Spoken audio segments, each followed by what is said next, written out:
Likkutei Sichos, Chelik Chavdalad, volume 24, the second Sicha of Parshas Re'eh. This Sicha will explain the mitzvah of Ha'anaka and how it connects to our Avodas Hashem.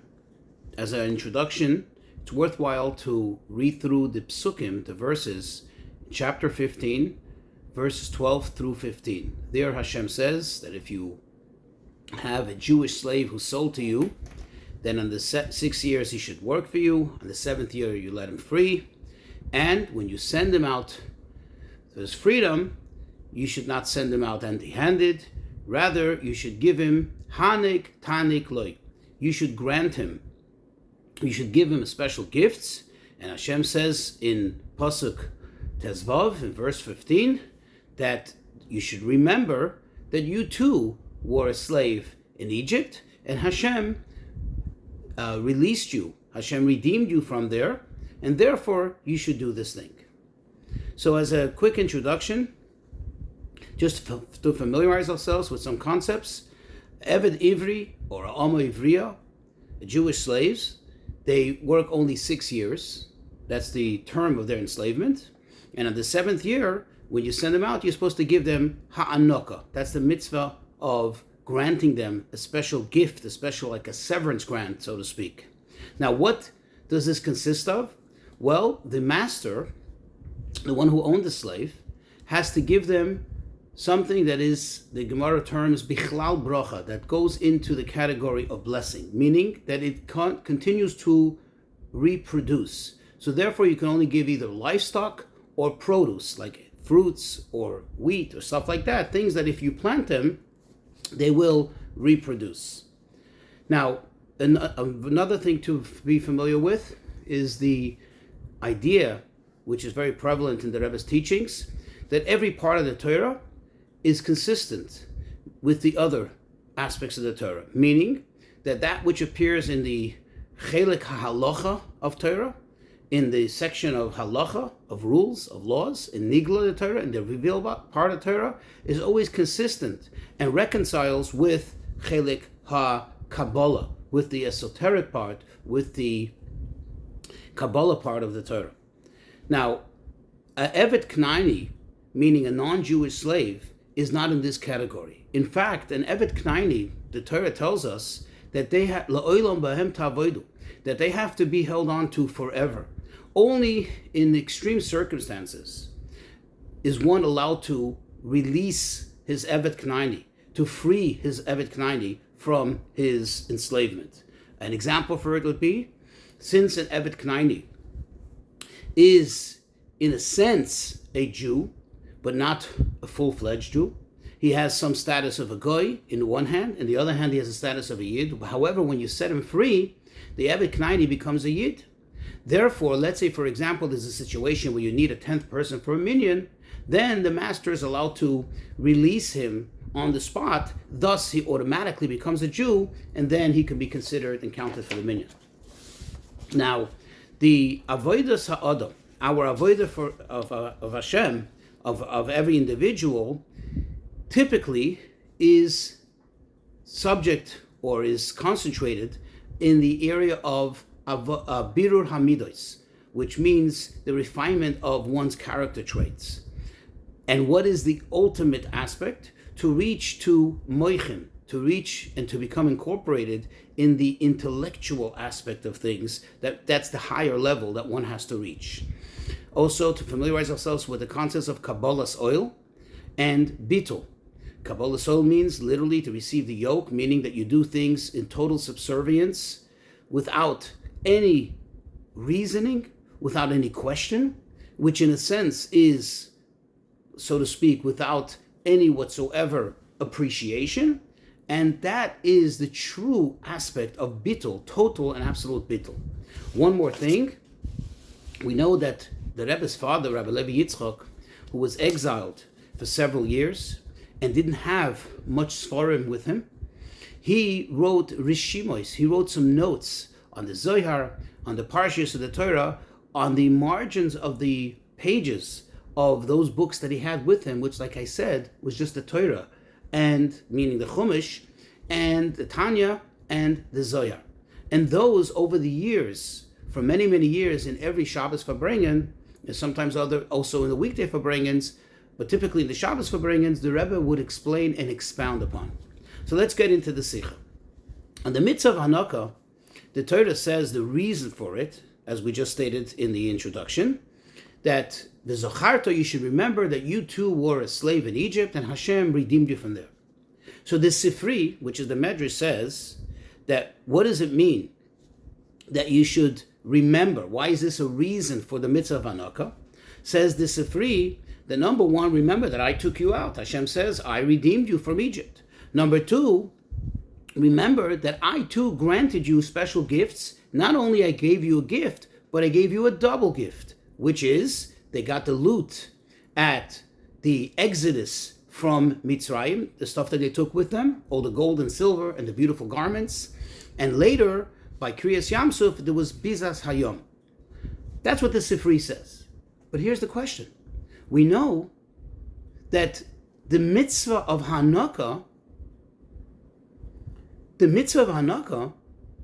is to give a gift. But what is the reason that's stated here in the Pasuk? What is the reference of the Sifri? That quote, I redeemed you from Egypt. It doesn't mention anything about the Hanukkah. So how is this a reason?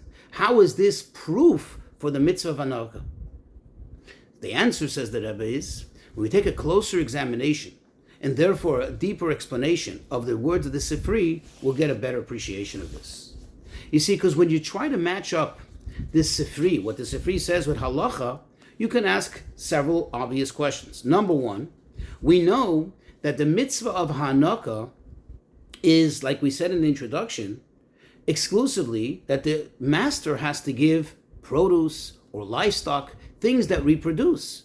However, what is the gifts that the Jews received? What is the special loot that they took with them? Not animals, not produce, not fruits, but rather gold, silver, garments, and the like. Moreover, the rule is that if a Yid gets sold to a Goy, then there isn't the mitzvah of Hanukkah. In other words, the Goyish master doesn't have the obligation like a Jewish master would have. So here, the masters were the Egyptians. They were Goyim. So how does this serve as a source for the mitzvah of Hanukkah, as stated here in the Pasuk and as expounded upon by the Sifri? Another question is, we know that the mitzvah of Hanukkah is incumbent on the master. But over here, it wasn't the master, it wasn't the Egyptians who gave it to them. Rather, Hashem says, I am the one who gifted it to you. So how does this serve as the source, as the precedent for the mitzvah of Hanukkah? So the Rebbe says that just like we find the mitzvah of Hanukkah by Yetzias Mitzrayim, by the exodus of Egypt, as mentioned here in the Pasuk and Sifri, likewise in a Rishima of his father, the holy tzaddik Rabbi Yitzchak Schneerson, also we find a very similar concept, a very similar idea of Hanukkah. And he writes this in regards to the story of Yosef. We know that Yosef HaTzadik was a servant, he was an Eved, a slave, by Potiphar. And it says that Rabbi Yitzchak, he too received Hanukkah when he was set free, when he was brought before Parah. And this is his words. Yosef, who was originally an Eved Ivri, how do we know he was an Eved Ivri? Because the Pasuk says that when he was introduced to Parah by the Sar HaMashkim, what did the Sar HaMashkim say? Visham itonu nar Ivri Eved. So he says he was nar Ivri, he is a Jewish slave. However, when he went out free, says Rabbi Yitzchak, it was required to give him some kind of grant, some kind of gift. So what did he get, says Rabbi Yitzchak? Well, besides the fact that Parah gave him the ring, as it says in the Pasuk, and a golden chain around his neck, and royal garments, well, he gave him also this main Hanukkah, he says he received from HaKadosh Baruch Hu himself. What was that Hanukkah? So we know, as the Medrash tells us, and even Rashi brings it down in the Torah, that Hashem sent Malach Gavriel, who gave him a special gift. He taught him all 70 languages. Then Reb Levi continues and he says, don't ask, how could it be that the Hanukkah came from those sources when it has to come from the master. So he says, well, there too we see that the master also gave him something, because ultimately Potiphar gave him his daughter Asnas as a wife. Says the Rebbe, here too we can ask the obvious questions. Number one, it's true that Yosef was an Evet Ivri, but what's the comparison to the mitzvah of Hanukkah? The fact is that his master was non-Jewish. He was Potiphar. That's number one. Number two, the Hanukkah has to come from the master. But Rabbi Leivik, in his own words, says that the main Hanukkah came from HaKadosh Baruch Hu. A third question, how is it possible that Paroi, who gave him all these special gifts, it's considered that it should be considered Hanukkah? Paroi was not the one who enslaved him. Paroi was not his master. Moreover, what did he give him? He didn't give him livestock. He didn't give him fruits. He didn't give him produce. He gave him a golden chain. He gave him nice garments. He gave him the ring. So how does this connect to the mitzvah of Hanukkah? Now, it's true, says the Rebbe, that Rabbi Leivik wrote his commentary and his insights on the basis of Kabbalah, in accordance with Kabbalah. But however, as the rule goes, and as it's well known, as I said in the introduction, the Rebbe always stressed that we always attempt to reconcile between the aspect of Kabbalah and the aspect of Nigla. There has to be some kind of reconciliation here. There has to be some kind of consistent line here that brings the two together. And says the Rebbe, the answer is as follows. This Rishima, this notation by Rabbi Levi Yitzchak is based on the Sifri. In other words, it's consistent with the Sifri, and when the two come together, we'll have a better appreciation of what the idea of Hanukkah is and how this pasuk makes sense to be the source, the question that we asked in the beginning, how it answers the question that this should be the source of Hanukkah. You see, in Hanukkah, there are two aspects. There is, number one, what the master has to give. In other words, the master who had this slave work for him all these years is now obligated to give to the slave. And then there is what the slave receives. See, what the master has to give, this connects more to the aspect of the enslavement.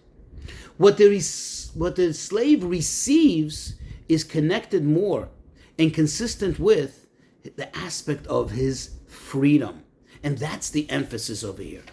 You see, the benefit, the actual accomplishment for the Eved, for the servant, when he receives the gifts, is part and parcel with his freedom.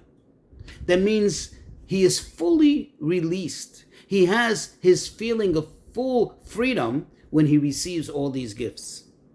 That's what is the effect of what he receives, what he gets from the master.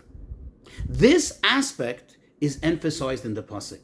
When the pasuk says, quote, you should remember that you too were a slave in Egypt and Hashem redeemed you from there, and this serves as the source of the mitzvah of Hanukkah, this is precise, because since Bnei Yisrael were actual slaves, and as it says, Vayiftecha Hashem Elokecha, Hashem redeemed you from there, therefore, in order for the release of the slave to be full-fledged, they had to receive all these gifts that Hashem gave them. And therefore, the same thing you have to do for a slave. In order for their freedom, for their release to be full-fledged, to be complete, you have to give them all these gifts. Now we can appreciate what the Sifri says. That the loot of Mitzrayim, and in the loot that they gathered at Kriyas Yamsuf, was in the auspices, in the idea, in the concept, under the concept of Hanukkah. Because the Torah is not focusing on what the master's obligation is, but rather on the aspect of redemption. In other words, on the aspect of what happens in terms of the slave. In terms of the slave, he became free. And in terms of his freedom to be full-fledged, as we said, he has to receive all these gifts. And here already there's no real emphasis, and it's not important, number one, who gives the gift. In other words, from whom is receiving the gift, and by whom he was enslaved. The main focus is on, the main concern, so to speak, is that he receives these gifts, which affects his full-fledged freedom. And now we can appreciate why it was from silver and gold. Because this idea, this detail in the halacha, that it has to be only from livestock or fruits and things like that, things that are miklal bracha, that's only in terms of what the master's obligation is. But in terms of what the servant, what the eved experiences, meaning in terms of his freedom, doesn't matter what he receives, as long as he receives something or many things which serve to fully affect his full-fledged release. And according to this, we're going to understand what Rabbi Levi writes in regards to Yosef HaTzadik.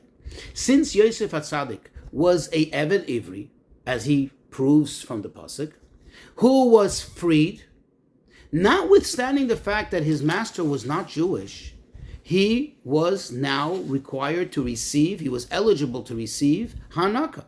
In order for what?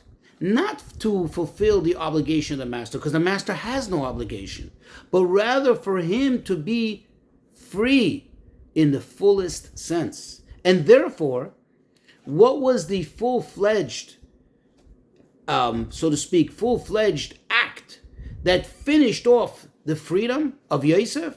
Number one, that Parai appointed him as a ruler. That is the greatest expression of freedom. Not only he's no longer a slave, but now he's a ruler. In order for this to happen, in order for this to come about, Hashem gave him the gift. In other words, in order for his freedom to actually materialize, Hashem gave him the gift of the 70 languages. The fact that Parai gave him a ring and a golden chain and those royal garments, that's not the actual Hanukkah.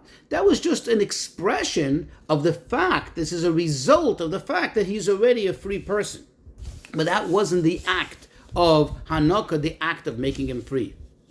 After that, Reb Levi adds a chidush, a novelty, a novel idea, that also the master needs to give him something, not so much because the master is obligated to give him something, not as far as the obligation of the master is concerned, because in this case, as we stated before, the master himself was not obligated because he wasn't a Jew, but rather to affect the extent, the fullest extent, the full-fledgedness of his freedom. Therefore, Potiphar also gave him his daughter. This is in order to fully capitalize on the aspect of his freedom, of the freedom of Yosef.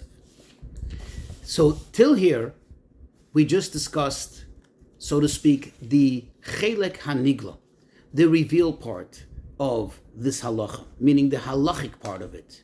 But now let's get a little bit into the Kabbalah. So in Kabbalistic terms, what is the idea of an Eved Ivri?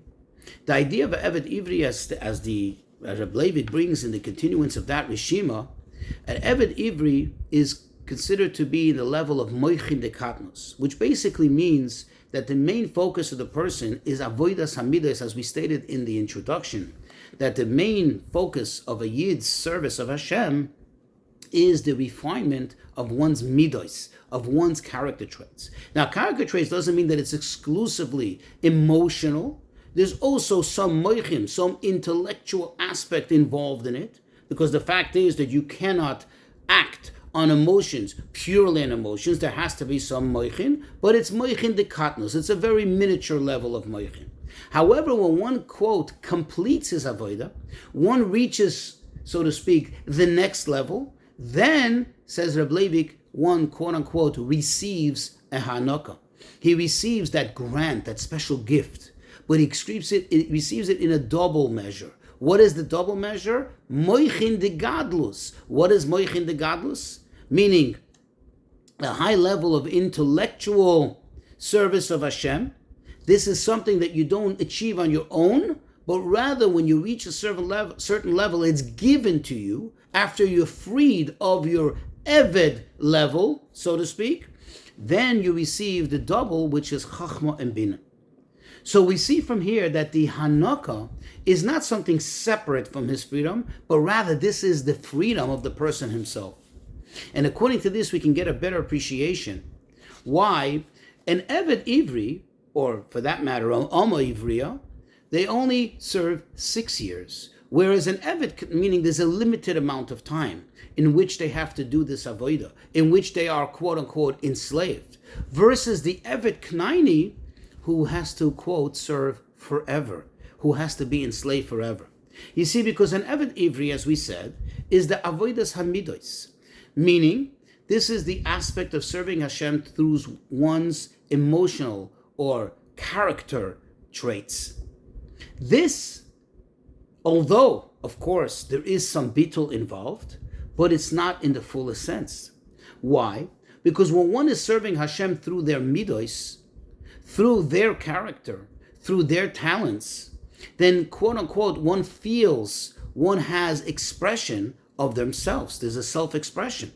And therefore this has a limit. There's a limit to it because we are by nature, by design, we are finite, we are limited. Whereas the idea of an Eved Ivri, even though it seems to be lower than an Eved Knaini, even though it seems to be lower on a lower level than an Eved Ivri, but this represents the aspect of Kabbalah's oil. There's not even any appreciation, so to speak. There's not even any feeling, any talent involved in it, but rather you do it because you have to do it. So on the one hand, it appears that Eved Ivri is on a higher level than Eved Knaini, because an Eved Ivri has some expression, whereas an Eved Knaini does not. But yet, when you turn it around, there is a maila, there is a great advantage to the avodah of an Eved Knaini over an Eved Ivri, and that is that when it comes to the aspect of bitul, of true, pure Kabbalah's oil, that actually is expressed in the Eved Knaini versus the Eved Ivri. Because the Eved Ivri, like we said, has some expression of oneself. So no matter how much bittul you have, there's still expression of yourself, which is you, and therefore there is some existence of you. Whereas the Eved Knaini, it's totally not himself. It's purely bittul. It's pure Kabbalah's oil. However, the question is, if that's the case, then why is it that we're always compared to Eved Ivri, and that's the main focus of our avodah?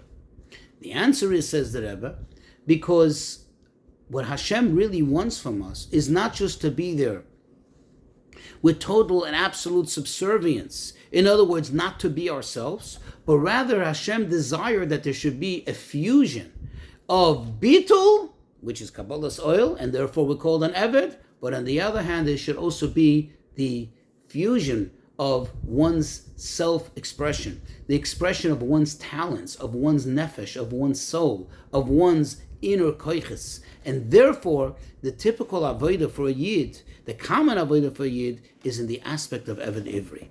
To bring this all together, as explained in Chassidus, our connection to Eved Ivri is not just in the idea of how our avodah goes, but rather in the scheme, in the order of how things are. It says that Shis Alfei Shnin Have Alma, that the world is intended to exist for 6,000 years. And we are already in the 6,000. And we are waiting for that 7th year when, quote, we will go free. The 7th year is the time of the Geula. That's when Hashem will give us that heightened level of service of Hashem, comparable to what Reb Levik mentions, the Moichin, the Gadlus, and then we will get that Hanukkah. We will get that special grant, a vision of godliness, an appreciation of godliness, unprecedented in the 6,000 years prior to that. But since the Hanukkah is that we're going to see godliness in a revealed sense, that will be the ultimate gift.